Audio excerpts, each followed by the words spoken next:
The church smelled faintly of old wood and candle wax, the kind of scent that softened edges and made people speak in hushes even before the organist found a single note.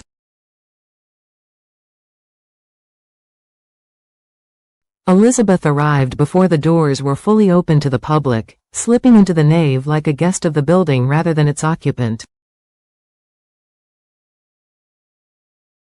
She crossed the aisle with purpose, folded into Jason's arms for a stabilizing breath, and let the moment land. It wasn't just comfort she offered him, it was ballast. They both knew this service threatened to unmoor a town that had relied on Monica's steadiness for decades.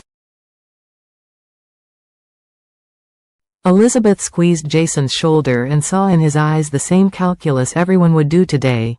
What had been left unsaid, what had been done imperfectly, and what, if anything, could still be set right.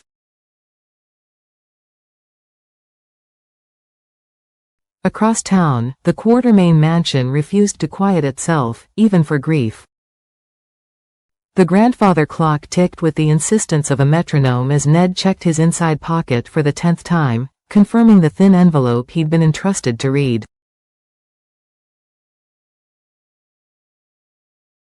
Olivia kept moving, plates adjusted, water glass refilled, napkin straightened, not because anyone would eat but because motion kept the room from collapsing in on itself. Brooke Lynn kept one hand tethered to Harrison Chase as if he were a railing, and Dante watched them with the caution of a man who knew the day would test everyone's seams.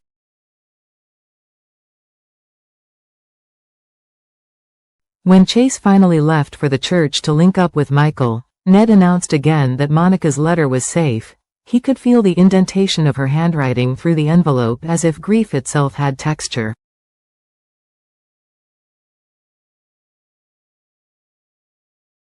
Then Tracy appeared at the stairs with a look that could chisel stone. "If you're all quite finished hovering," she said without saying it, "we have a matriarch to honor and a legacy to protect."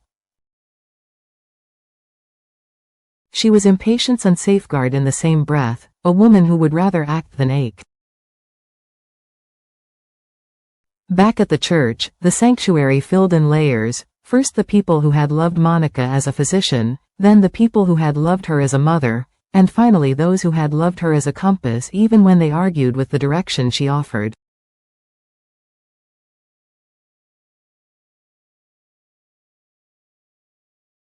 Laura came to Jason with the measured calm of someone who had stood beside too many graves and still refused to surrender hope. Lulu, in her own orbit, paused with Michael and stitched a quiet thread between past and present, reminding him that endings have a way of becoming beginnings in Port Charles whether anyone approves of the timing.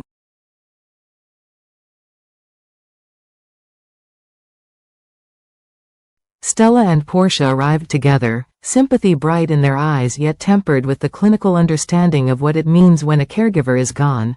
Every family system has to relearn balance when its heart leaves.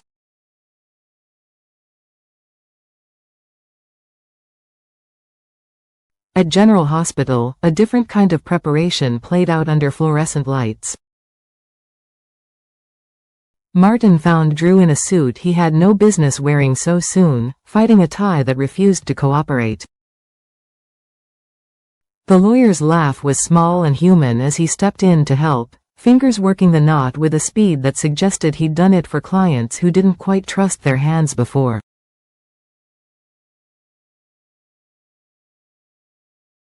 He reminded Drew that early release had conditions. At least one of those conditions included the common sense to avoid a public spectacle. Drew didn't bristle. He simply steadied himself on the chair back and said he wasn't going to miss the chance to speak to the memory of the woman who chose him when biology didn't.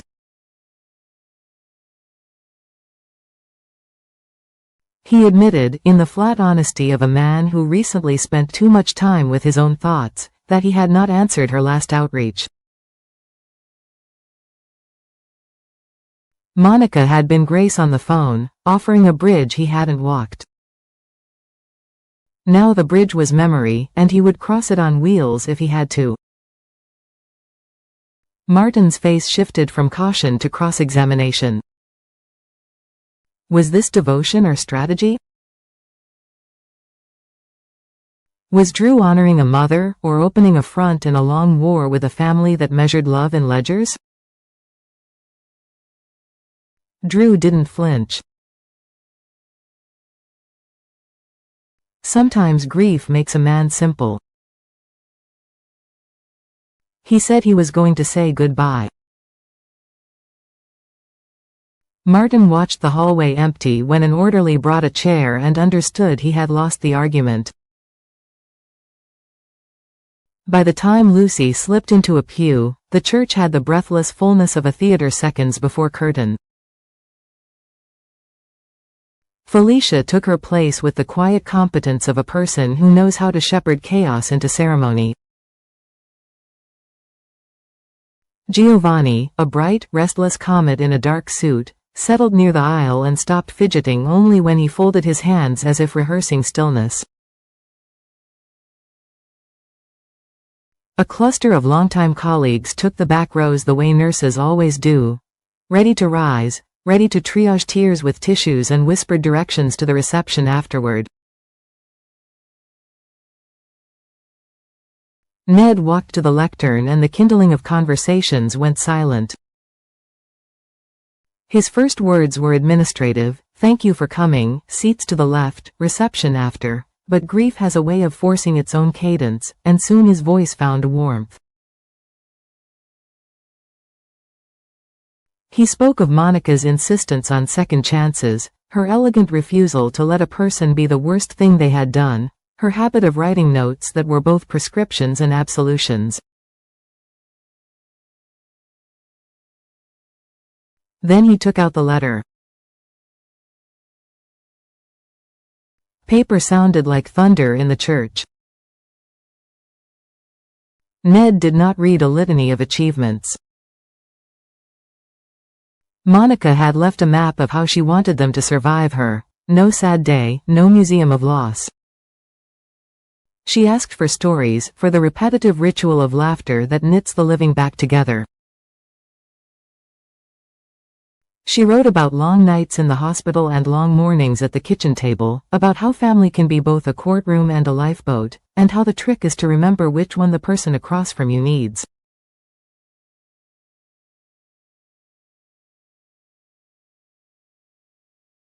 People laughed when she suggested Tracy should not pretend she was above tears. People cried when she insisted Jason had always been softer than his reputation allowed. She named names, and in naming them, she seemed to loosen the knot of the room. Ned's voice shook and then steadied. The letter ended not with a goodbye but with instructions. Be kind. Be brave. Be better than yesterday.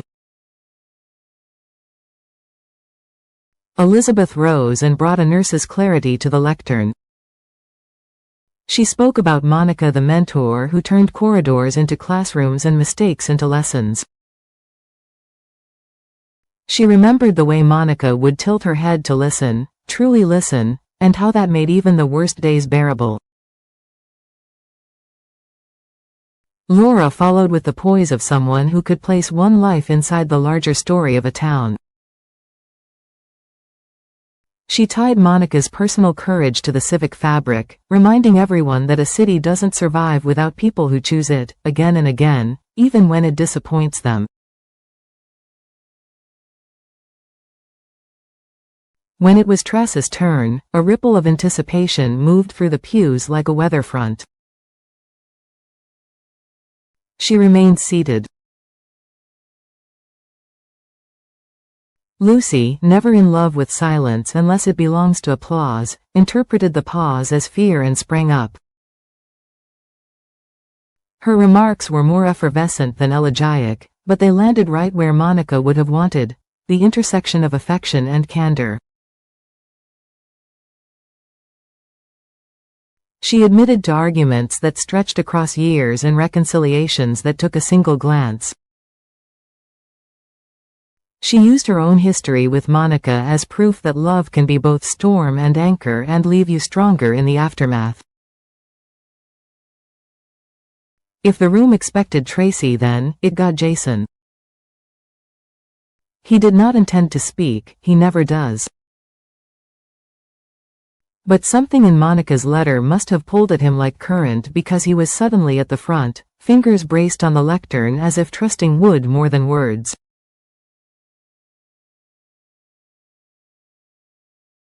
He didn't attempt poetry. He admitted distance and stubbornness. He remembered breakfasts he avoided and advice he pretended not to hear. He said that Monica loved him the way a lighthouse loves a ship, without demanding that it turn back, only insisting it know where shore is. He thanked her for the patience that had outlasted every bad decision and for the way she had welcomed the people he brought home, even when they carried a storm behind them.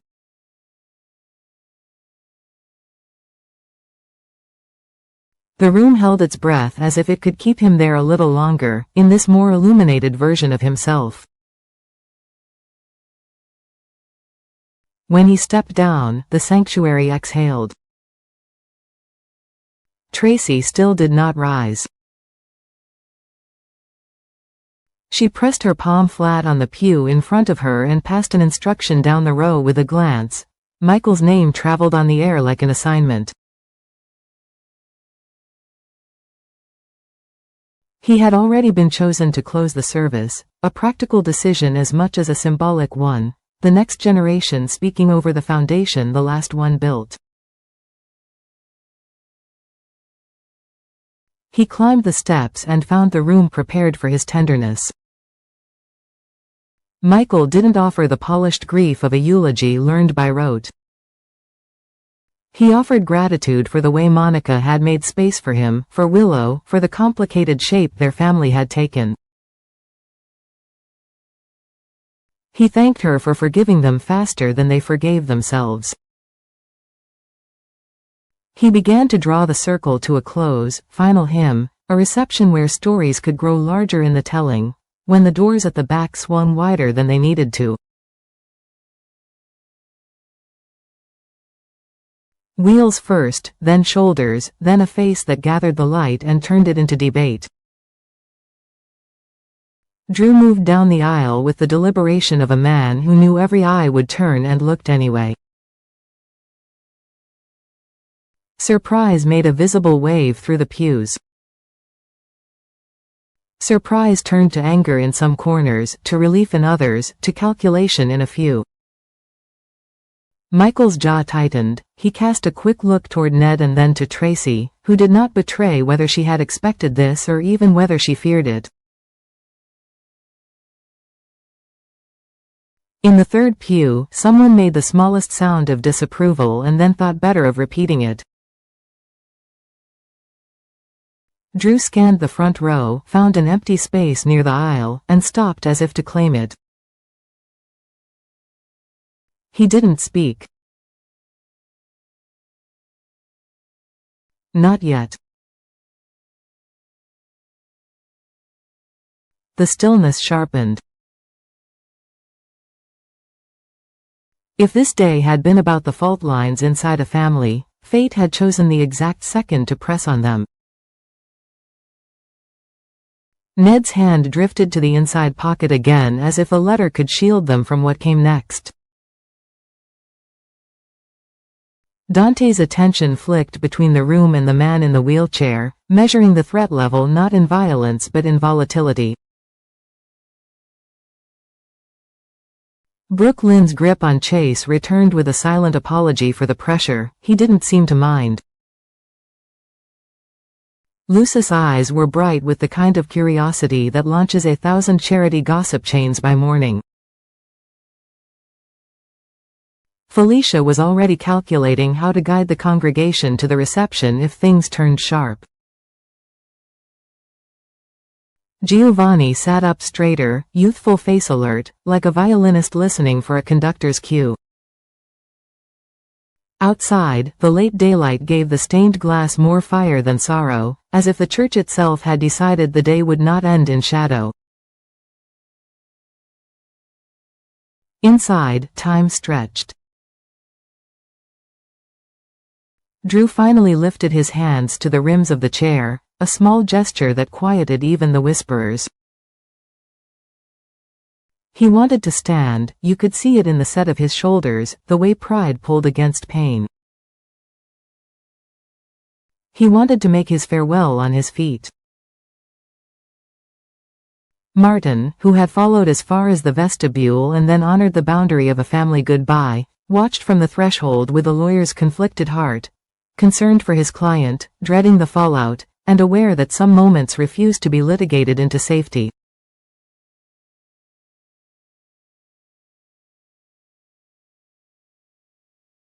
Michael, still at the lectern, did what Monica had taught every person in the room to do when faced with a choice between pride and grace.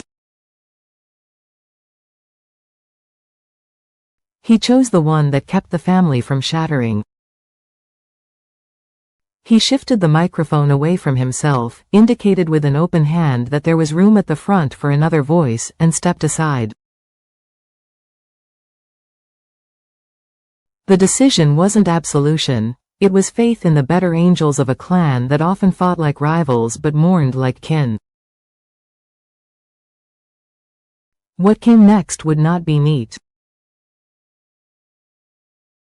Long resentments don't dissolve because the organist finds the right chord.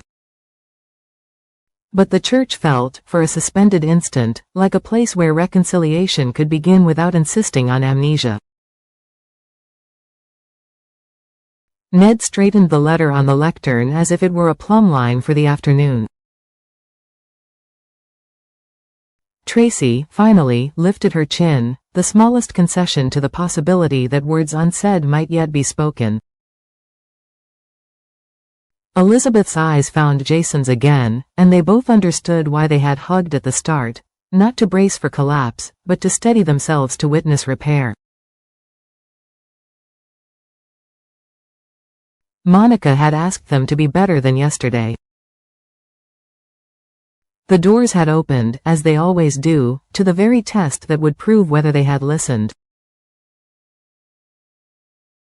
And as Drew drew breath to speak, against doctor's orders, against family strategy, against his own body's stubborn limits, the room leaned in, not to gawk at the scandal of his arrival but to hear whether love could out-argue history.